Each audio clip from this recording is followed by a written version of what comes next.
Hello friends, my name is Pragati and I welcome you to my channel future goals. Friends, इस video में हम 21 जनवरी 2024 को जो CTET exam हुआ था उसके क्वेश्चंस डिस्कस करने वाले हैं।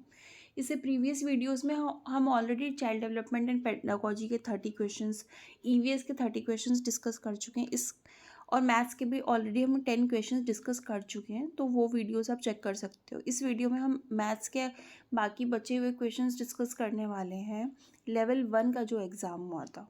So let's get started. First question है, यामिना थ्रू ये डाइस होगा, डाई नहीं है, ये डाइस लिखा हुआ है, 10 times and got the following results. तो यामिना है जो उसने एक डाइस फेंका, जो लूडो में डाइस यूज़ करते हैं ना लूडो खेलने के लिए, वो थ्रो करती है, 10 बार थ्रो करती है। तो उसके कुछ ये डिजिट्स आते हैं, पहले 5 आता है, फिर 3 आता है, 6 आता है, फिर 6 आता है, फिर 1 आता है, 4 आता है। इस तरह से वो 10 बार फेंकती है तो उसको ये डिजिट्स मिलते हैं। तो हमें बताना है कौन सा जो नंबर है या डिजिट है सबसे ज़्यादा बार आया है। तो कुछ नहीं करना, आप इसमें चेक कर लो कौन सा डिजिट, गिन लो कितनी बार आया है। 1 जो है वो 1 बार आया है, 2 1 बार आया है, 3 3 बार आया है, 4 1 बार आया है, 5 2 बार। ये बहुत सिंपल क्वेश्चन है। तो इसका जो करेक्ट आंसर होगा वो 3 होगा, क्योंकि 3 जो है वो सबसे ज़्यादा बार आया है, 3 बार आया है, राइट। तो 41 का जो करेक्ट आंसर है वो है option number 3, that is 3। Second जो है, सेकेंड क्वेश्चन देख लेते हैं। Bridge had a wire of length 100 meter. Bridge के पास एक वायर है जो कि 100 मीटर की है। उस वायर से उसको एक जो लैंड है उसकी बाउंड्री करनी है। अब वो क्या करता है कि वो सोचता है कि मैं ऐसे इस तरह से बाउंड्री करूँ कि मुझे सब ज़्यादा लैंड मिले, राइट। तो वो किस तरह से बाउंड्री करेगा? अब 100 मीटर का मतलब क्या हो गया, उसको बाउंड्री करनी है, तो 100 हमारा पेरीमीटर हो गया। यहाँ पे जितने भी ऑप्शंस दे रखे हैं ना, यहाँ पे सबका पेरीमीटर सेम है। आप पेरीमीटर निकालोगे, पेरीमीटर ऑफ रेक्टेंगल जो होता है 2 × L + B करके अगर आप निकालोगे तो सबका पेरीमीटर सेम आएगा। तो पेरीमीटर तो सबके लिए सेम है। अब हमें क्या करना है कि इस पेरीमीटर के साथ सबसे ज़्यादा एरिया चाहिए हमें। तो एरिया देखने के लिए, एरिया की देखो यहाँ पे जो ऑप्शंस दे रखे हैं उसमें जो लेंथ और ब्रेथ दे रखी है ना, तो वो अलग अलग है, स्क्वायर नहीं है। मतलब ये क्या है, रेक्टेंगल है। तो एरिया वाइज आप ऑप्शंस वाइज चेक कर लो। पहला अगर आप चेक करोगे तो एरिया ऑफ रेक्टेंगल क्या होता है, L × B। तो 5 को आप 45 से मल्टीप्लाई करोगे तो जो एरिया आएगा वो आएगा 225। दूसरा जो है सेकेंड ऑप्शन, 15 को आप 35 से मल्टीप्लाई करके देखोगे तो आपको 525 एरिया मिलेगा। 30 को 20 से मल्टीप्लाई करोगे थर्ड ऑप्शन में तो आपको 600 मिलेगा। फोर्थ ऑप्शन में आप 25 को 25 से मल्टीप्लाई करोगे तो आपको 625 जो है वो एरिया मिलेगा, 625 मीटर। तो सबसे ज़्यादा एरिया हमें किस में मिल रहा है, फोर्थ वाले में।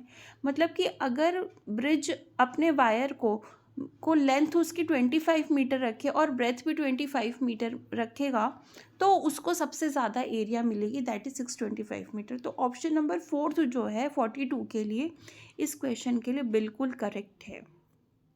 थर्ड क्वेश्चन पे मूव करते हैं। Which of the following statements is or are most appropriate for the idea of cognitive conflict in teaching mathematics. Mathematics पढ़ाते समय जो कॉग्निटिव कन्फ्लिक्ट होता है यानी कि संज्ञानात्मक संघर्ष, इसके बारे में कौन सा जो स्टेटमेंट है वो बिल्कुल सही है। जब हम मैथ्स पढ़ते हैं तो आपने देखा होगा कि हमें मैथ्स की बुक में कुछ मेंटल मैथ्स के क्वेश्चन भी दिए होते हैं। वो क्यों दिए होते हैं? ताकि हम सोचने पे मजबूर हो जाएं, हमारे दिमाग में कॉग्निशन में कन्फ्लिक्ट पैदा हो, हम सोचने पे मजबूर हो जाएं कि ये क्वेश्चन कैसे सॉल्व होगा, ज़्यादा हमें एनालाइज करना पड़े। ऐसा क्यों किया जाता है? ऐसा इसलिए किया जाता है कि आपकी जो मैथमेटिकल अंडरस्टैंडिंग है वो और ज़्यादा बढ़े और ज़्यादा एनहेंस हो। तो हम देख लेते हैं कि कौन सा जो ये वाला जो आइडिया है ना, कॉग्निटिव कन्फ्लिक्ट वाला, इसके लिए कौन सा ऑप्शन बिल्कुल सही है। पहला कहता है कि thoughtful efforts of a teacher to expose children to cognitive conflict can enhance their mathematical understanding. संज्ञानात्मक संघर्ष के प्रति बच्चों को सुगमय बनाने के शिक्षक के विचारपूर्ण प्रयासों से उनकी गणितीय समझ को बढ़ावा मिल सकता है। अगर टीचर के एफर्ट्स जो हैं वो थॉटफुल हों और वो बच्चों को कॉग्निटिव कन्फ्लिक्ट वाले प्रॉब्लम दिखाए, उससे एक्सपोज करे, उनको वो प्रॉब्लम्स दे जिसमें कॉग्निटिव कन्फ्लिक्ट पैदा हो उनके दिमाग के अंदर। तो ऐसी जो प्रॉब्लम्स होती हैं ना, ऐसे जो कॉग्निटिव कन्फ्लिक्ट वाले क्वेश्चन होते हैं, उनसे बच्चों की मैथमेटिकल अंडरस्टैंडिंग बढ़ती है, एनहेंस होती है। ये बात बिल्कुल सही है। तो ऑप्शन नंबर 1 जो है वो बिल्कुल करेक्ट है। बी देख लेते हैं। ये किसी काम की नहीं होती, इससे कोई मैथमेटिकल अंडरस्टैंडिंग प्रमोट नहीं होती, ये बात गलत है, तो ये गलत होगा ऑप्शन। तीसरा है, कॉग्निटिव कॉन्फ्लिक्ट वाले अगर क्वेश्चन देते हैं बच्चों को, जैसे मेंटल मैथ्स वाले क्वेश्चन या हॉट्स वाले क्वेश्चन, तो इससे बच्चों को मतलब वो कंफ्यूज हो जाते हैं, क्या ऐसा होता है? नहीं, ऐसा भी नहीं होता। तो 43rd जो है, 43 क्वेश्चन नंबर है, उसका जो करेक्ट आंसर होगा वो होगा ऑप्शन नंबर ए, राइट। तो जो फोर्थ वाला ऑप्शन है ओनली ए, ये बिल्कुल करेक्ट है। फोर्थ जो है ओनली ए, ये इसका बिल्कुल करेक्ट आंसर है। नेक्स्ट क्वेश्चन पे मूव करते हैं, दैट इज क्वेश्चन नंबर 44। क्या कहता है? Which of the following is most appropriate to introduce data handling at primary stage. आपने खुद ने भी प्राइमरी क्लासेस में डेटा हैंडलिंग चैप्टर पढ़ा होगा, जिसमें ग्राफ बनाते हैं, पाई चार्ट बनाते हैं, ये सारी चीज़ें करते हैं। तो इसमें से कौन सा जो है डेटा हैंडलिंग पढ़ाने के लिए, अगर हमें बच्चों को डेटा हैंडलिंग इंट्रोड्यूस करना है, बताना है प्राइमरी क्लासेस में, उसको अभी स्टार्ट करना है, उसका परिचय देना है, तो कौन सी जो मेथड है वो सबसे सही होगी? क्या आप डायरेक्ट फर्स्ट ऑप्शन है, क्या आप डायरेक्ट जाके बोर्ड पे आप बार ग्राफ बना दोगे और बच्चों से बोलोगे कि इसको रीड करो और बताओ? बच्चों को जब कुछ नॉलेज ही नहीं है उसके बारे में, तो वो क्या बताएंगे, कैसे रीड करेंगे? पहला ये तरीका है। दूसरा तरीका है कि asking the students to read time table of bus and train timing. Train की जो टाइमिंग होती है, उसका जो टाइम टेबल गिवन होता है उसको रीड करो, या बस का जो टाइम टेबल होता है उसको।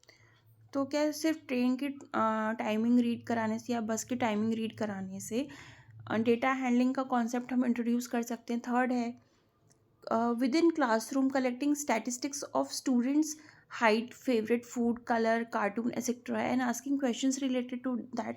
फॉर एग्जाम्पल, इसका एग्जाम्पल ये हो सकता है कि आपने बच्चों को बोला कि आपका फेवरेट कलर कौन सा है।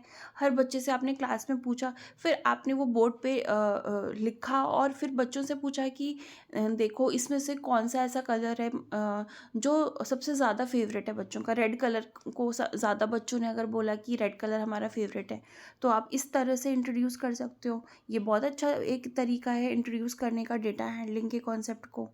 फोर्थ है, showing population census of a city for 5 years and asking students to compare population growth. एक जो सिटी है उसकी 5 साल तक जो भी पॉपुलेशन की सेंसस रही है, मतलब जो भी जनसंख्या की गणना की जाती है, वो आप उनको दिखा देते हो और पूछते हो उनसे कि कंपेयर करके बताओ पॉपुलेशन ग्रोथ को। क्या ये एक प्राइमरी स्टेज के बच्चे के लिए क्या ये सही तरीका है? तो जो इसका मोस्ट अप्रोप्रिएट तरीका है डेटा हैंडलिंग को इंट्रोड्यूस करने का, वो थर्ड वाला ऑप्शन होगा कि आप क्लासरूम में ही बच्चों से उनके हाइट पूछते हो, उनका फेवरेट फूड पूछते हो, और उनका उनका कलर मतलब फेवरेट कलर पूछते हो, कार्टून पूछते हो। तो इससे क्या होगा कि वो रेलिवेंट लगेंगी चीज़ें, राइट। और उनको उसको फिर पढ़ने में मज़ा भी आएगा क्योंकि वो उनसे रिलेटेड है। तो थर्ड ऑप्शन बिल्कुल सही है। तो क्वेश्चन नंबर 44 का जो करेक्ट ऑप्शन है वो है थर्ड। फिर 45th पे मूव करते हैं। 45th क्वेश्चन क्या कहता है कि which of the following is are related to early number concept formation. Early number concept formation क्या होता है? बच्चों को बेसिक नंबर सिखाना। बेसिक नंबर सिखा रहे हो, काउंटिंग सिखा रहे हो, राइट। तो उसके लिए इसमें से कौन सा जो ऑप्शन है वो उसको आप उससे रिलेट कर सकते हो। तो पहला वाला जो ऑप्शन है वो है 1-to-1 कॉरेस्पॉन्डेंस। 1-to-1 कॉरेस्पॉन्डेंस से क्या होता है कि आपने एक लिखा, एक के आगे आपने एक डॉट बना दिया, आपने दो लिखा, दो के आगे दो डॉट बना दिया। तो इससे बच्चा समझेगा अच्छा 1 का मतलब ये होता है, 2 का मतलब ये होता है, 3 लिखा, 3 के आगे 3 डॉट बना दिया। ये एक बहुत अच्छा तरीका होता है और इसको यूज़ भी किया जाता है जब बच्चों को नंबर से इंट्रोड्यूस किया जाता है, डिजिट वगैरह सिखाई जाती हैं। सेकेंड है हायरार्किकल इंक्लूजन। हायरार्किकल इंक्लूजन का मतलब, जैसे मतलब आपने 4 लिखा, बोर्ड पे 4 लिखा और उसमें आपने बताया कि अगर हम इसमें 1 और ऐड कर दें तो वो 5 बन जाएगा। 5 में 1 और ऐड कर देंगे तो 6 बन जाएगा, यानी कि 5 जो है वो 6 के अंदर ही आता है, 4 जो है वो 5 के अंदर ही आता है। तो इस तरह से अगर आप बता रहे हो तो उसको हायरार्किकल इंक्लूजन कहते हैं। ये भी बिल्कुल सही तरीका है। बेसिक ऑपरेशन, आप सीधा बच्चों को बेसिक ऑपरेशंस पढ़ाने लग जाओ, प्लस माइनस मल्टीप्लाई डिवाइड, तो ये तो सही नहीं होगा।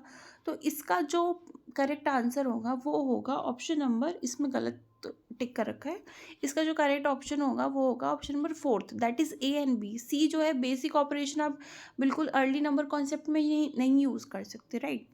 नाउ हम लोग 46 क्वेश्चन पे आते हैं। 46 क्वेश्चन क्या कहता है, which of the following model is least appropriate to develop conceptual understanding regarding the relationship of ones, tens, hundreds in early grade learners. कौन सा ऐसा मॉडल है जो सबसे कम यूज़ आएगा अगर आपको छोटे बच्चों में उनको वंस, टेंस, हंड्रेड ये सारी चीज़ें सिखानी है, तो आप कौन सा ऐसा मॉडल यूज़ करोगे जो सबसे कम यूज़ में आने वाला है। पहला है प्लेस वैल्यू चार्ट, दूसरा है डीन्स ब्लॉक्स यूज़ करोगे आप, थर्ड है मनी, फोर्थ है अबैकस।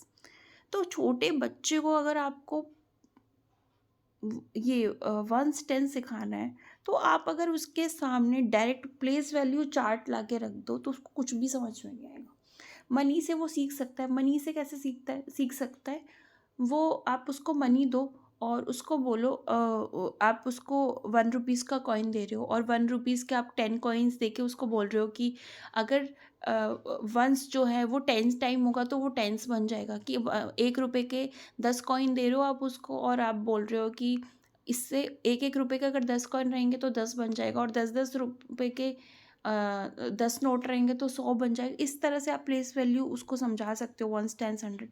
बट चार्ट यूज़ करके आप कभी नहीं सिखा सकते। डीन्स ब्लॉक्स भी यूज़ करके सिखा सकते हो, बैकस भी यूज़ करके ये सेम चीज़ें सिखा सकते हो, राइट। तो इसका जो करेक्ट ऑप्शन होगा वो होगा 46 का first, that is place value chart. बहुत ही ज़्यादा कम यूज़फुल रहने वाला है, लीस्ट अप्रोप्रिएट हमसे पूछा है। फिर उसके बाद हम नेक्स्ट क्वेश्चन पे मूव करते हैं, दैट इज़ क्वेश्चन नंबर 47। और ये एक पैटर्न बेस्ड क्वेश्चन है, रीजनिंग में भी ऐसे क्वेश्चंस आते हैं। 1 दे रखा है, 8 दे रखा है, 27 दे रखा है, 64 दे रखा है, 125 दे रखा है, हमें उसके आगे के नंबर्स बताने हैं। तो आप इसको अगर सॉल्व करोगे तो आपको ये देखोगे आप कि हमारा जो पैटर्न क्या बन रहा है कि 8 जो है वो 2 का क्यूब है, 27 3 का क्यूब होता है, 4 का 64 होता है क्यूब, 5 का क्यूब करोगे तो 125 आएगा, दैट इज़ 5 × 5 करोगे तो 125 आएगा। आगे आप 6 का क्यूब कर लो, 7 का क्यूब कर लो, आपको आंसर मिल जाएगा। तो 6 का क्यूब करोगे तो 216 आएगा और 7 का करोगे तो 343 आएगा। तो इसका जो करेक्ट आंसर होगा वो होगा option number 1, that is 216 and 343, 216 और 343। नेक्स्ट क्वेश्चन पे मूव करते हैं। नेक्स्ट क्वेश्चन क्या कहता है, द पार्सल सेंडिंग रेट्स। एक पार्सल है वो भेजना है, ठीक है। तो उस पार्सल को भेजने का रेट क्या है कि अगर आप 50 ग्राम भेजते हो तो 15 रुपये लगेंगे और उसके आगे अगर आप 50-50 ग्राम ऐड करते जाते हो तो उसके 7 रुपये लगेंगे। मतलब अगर 50 ग्राम का पार्सल है तो उसके लगेंगे आपके 15 रुपये। अगर 100 का है तो 15 में 15 रुपये 50 के लगे और बाकी के 50 के 7 रुपये लगे। मतलब अगर आप 50 के अलावा और 50 ऐड करते जाते हो तो उसके 7-7 रुपये लगेंगे। पहले 50 के सिर्फ 15 रुपये जो है 15 रुपये लगेंगे। तो हाँ, एक लड़की है मीना, उसको पार्सल भेजना है अपनी फ्रेंड चारू को दिल्ली। तो उसके पार्सल का वेट 350 ग्राम है। अब उसको कितने चार्जेस देने पड़ेंगे। तो इस क्वेश्चन में क्या 350 को आप पहले तो 50-50 में डिवाइड कर लो। मैंने इसको यहाँ पे सॉल्व कर रखा है आपके लिए। देखो 350 को मैंने 50-50-50-50-50 कर लिया। तो पहली बार जब उसने 50 पहली बार वाला जो 50 है उसके तो 15 रुपये लग रहे हैं, लेकिन अगली बार जितनी 50 ऐड होते जाएगा उसके 7-7 रुपये लगेंगे। अब पहली बार 15 लगे, बाकी बार 7 लगे, तो 15 और ये 7 जब आप ऐड करोगे तो 42 आएगा। तो 15 और जो 42 हो गए वो 57 हो गए। तो इसका जो करेक्ट आंसर है वो होगा आंसर नंबर जो ऑप्शन नंबर 1 है, that is 57। 57 is the correct answer. Next question पे मूव करते हैं। नेक्स्ट क्वेश्चन मैं रीड कर देती हूँ। नेक्स्ट क्वेश्चन मैं जूम कर रही हूँ यहाँ पे, अब देख लो। फर्स्ट ये जो क्वेश्चन है वो है, a number becomes double if it is increase by 8। कोई नंबर है, अगर उसमें मैं 8 जोड़ दूँ तो वो नंबर डबल हो जाता है। तो ये कौन सा नंबर है। ऑप्शन हमें दे रखे हैं 16।